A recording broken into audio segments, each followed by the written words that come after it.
যুদ্ধ নয়, ইরানের সঙ্গে চুক্তি চান ট্রাম্প।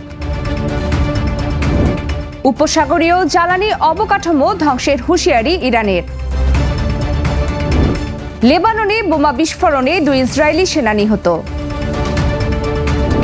ইরানের পারমাণবিক কর্মসূচি ঠেকাতে নেতানিয়াহুর নতুন হুঁশিয়ারি। ইউরোপে সর্বোচ্চ তাপমাত্রার রেকর্ড ভাঙল অস্ট্রিয়া। আমন্ত্রণ জানাচ্ছি বাংলাদেশ প্রতিদিনের বিশ্ব সংবাদে। সাথে আছে আমি প্রমিতি কিবরিয়া ইসলাম। এতক্ষণ শুনছিলেন সংবাদ শিরোনাম, এবারে বিস্তারিত।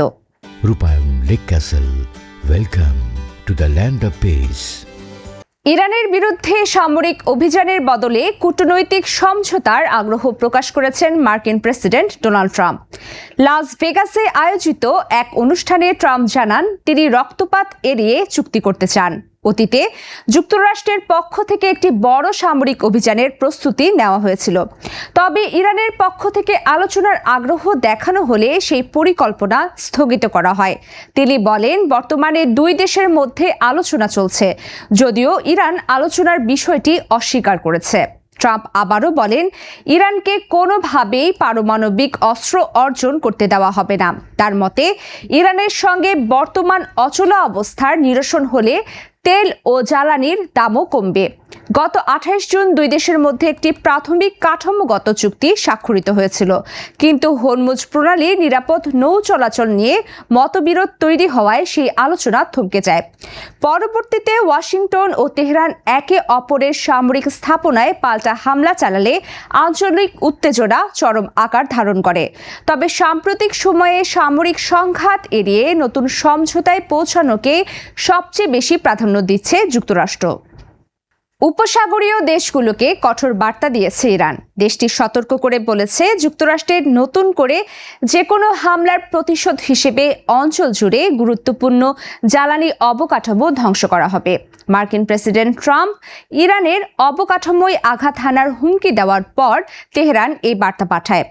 ইরানের পররাষ্ট্রমন্ত্রী সম্প্রতি সৌদি আরব, কাতার ও তুরস্ক সহ বিভিন্ন দেশের নীতি নির্ধারকদের সাথে কথা বলেছেন। তিনি সতর্ক করেন যে ইরানে হামলা হলে উপসাগরীয় অঞ্চলের আমেরিকান সম্পদ ও তেল ক্ষেত্রে পাল্টা হামলা চালানো হবে। এই হুমকির পর সৌদি যুবরাজ পরিস্থিতি শান্ত করতে ট্রাম্পকে সামরিক পথ এড়ানোর অনুরোধ করেছেন। সৌদি আরব একই সাথে নিজেদের সার্বভৌমত্ব রক্ষায় যে কোনো হামলার জবাব দেওয়ার ঘোষণা দিয়েছে। অন্যদিকে হরমুজ প্রণালী খুলে দিতে ওমানের সাথে ইরানের আলোচনা চূড়ান্ত পর্যায়ে পৌঁছেছে। ওমানের মধ্যস্থতায় প্রণালীর ভৌগোলিক পথ নিয়ে 2 দেশের মধ্যে একটি প্রাথমিক সমঝোতা হয়েছে, তবে মার্কিন নিষেধাজ্ঞার কারণে নিরাপত্তা সংকট থেকে যাবে বলে স্পষ্ট জানিয়ে দিয়েছে ইরান। ট্রাম্প এই প্রণালী দ্রুত খোলার জন্য তেহরানকে কড়া হুঁশিয়ারি দেয়, তবে ইরান যুক্তরাষ্ট্রের সাথে সরাসরি কোনো ধরনের আলোচনার কথা সম্পূর্ণ অস্বীকার করেছে। প্রণালী অতিক্রমকারী জাহাজের উপর শুল্ক আরোপের দাবি নিয়ে বিতর্ক এখনও অব্যাহত রয়েছে। আঞ্চলিক ধ্বংসযজ্ঞ এড়াতে উপসাগরীয় দেশগুলো এখন ট্রাম্পকে দ্রুত কূটনৈতিক সমাধানের চাপ দিচ্ছে। লেবাননের দক্ষিণাঞ্চলে ফাঁদ পেতে রাখা একটি ভবনে বোমা বিস্ফোরণে 2 ইসরায়েলি সেনা নিহত হয়েছেন। এ ঘটনায় আরও কয়েকজন সেনা আহত হন। আহতদের মধ্যে একজনের অবস্থা আশঙ্কাজনক বলে জানা গেছে। আল জাজিরার প্রতিবেদনে বলা হয়েছে, সীমান্তবর্তী এলাকায় ইসরায়েলি বাহিনীর অভিযান চলার সময় এই বিস্ফোরণ ঘটে। এরপর এলাকা জুড়ে নতুন করে উত্তেজনা ছড়িয়ে পড়ে। এদিকে তিবনিন শহরে ইসরায়েলি ড্রোন হামলার পর আশপাশের বনাঞ্চলে আগুন লাগে। এছাড়া তিবনিনের একটি কবরস্থানের প্রার্থনা হলের ছাদে চালানো পৃথক ইসরায়েলি বিমান হামলায় একজন নিহত এবং অন্তত 11 জন আহত হয়েছেন। স্থানীয় সূত্র জানিয়েছে, হামলা, অবরোধ ও অবিস্ফোরিত বোমার কারণে সাধারণ মানুষের দুর্ভোগ বেড়েছে।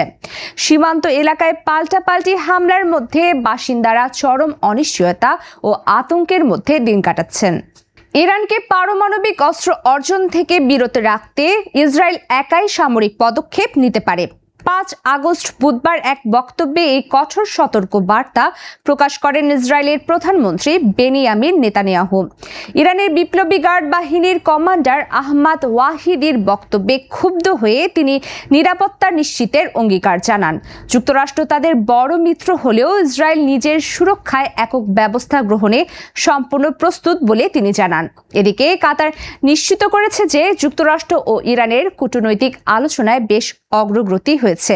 উভয় দেশ ইতিমধ্যে পারস্পরিক খসড়া প্রস্তাব বিনিময় করেছে এবং সমস্যা সমাধানের চেষ্টা চালাচ্ছে।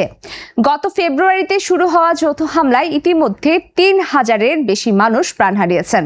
পরবর্তীতে কাতার ও পাকিস্তানের মধ্যস্থতায় উভয় পক্ষ একটি প্রাথমিক সমঝোতা স্মারক স্বাক্ষর করে। তবে হরমুজ প্রণালীর নিরাপত্তা ও নৌ চলাচল নিয়ে মতপার্থক্যের কারণে আলোচনা কয়েকবার স্থবির হয়। চলমান এই কূটনৈতিক প্রচেষ্টার মধ্যে নেতানিয়াহু সরাসরি সামরিক আক্রমণের হুমকি দিয়ে রাখছেন।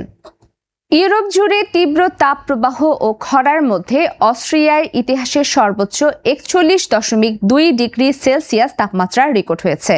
দেশটির বাদ টয়েজ আল্টেনবুর্গ শহরে এই রেকর্ড করে। ইতালির বিভিন্ন শহরে রেড হিট অ্যালার্ট জারি করা হয়েছে এবং ভ্যাটিকান পোপের সাপ্তাহিক সমাবেশ ভবনের ভেতরে সরিয়ে নিয়েছে। হাঙ্গেরিতে খরার কারণে দানিউব নদীর পানির স্তর কমে যাওয়ায় পারমাণবিক বিদ্যুৎ কেন্দ্রের কার্যক্রম ব্যাহত হচ্ছে। একই কারণে স্লোভেনিয়ার একটি পারমাণবিক বিদ্যুৎ কেন্দ্রের কার্যক্রম প্রায় বন্ধ হয়ে পড়েছে। ফলে বিদ্যুৎ সংকট কাটাতে হাঙ্গেরি সরকার জনগণকে বিদ্যুৎ ব্যবহার কমানোর বিশেষ আহ্বান জানিয়েছে। জার্মানির রাইন নদীর পানি কমে যাওয়ায় পণ্যবাহী নৌযান চলাচলেও সমস্যা দেখা দিয়েছে। আলবেনিয়া ও গ্রিসে দাবানলে মানুষকে নিরাপদ স্থানে সরিয়ে নেওয়া হয়েছে এবং কৃষি জমির ব্যাপক ক্ষতি হয়েছে। বিজ্ঞানীদের মতে জলবায়ু পরিবর্তনের কারণে ইউরোপে এমন চরম আবহাওয়া ভবিষ্যতে আরও ঘন ঘন দেখা দিতে পারে। এই ছিল আজকের বাংলাদেশ প্রতিদিনের বিশ্ব সংবাদ। সবশেষ খবর জানতে চোখ রাখুন বাংলাদেশ প্রতিদিন ফেসবুক পেজ ও ইউটিউব চ্যানেলে। এতক্ষণ সঙ্গে থাকার জন্য সবাইকে ধন্যবাদ।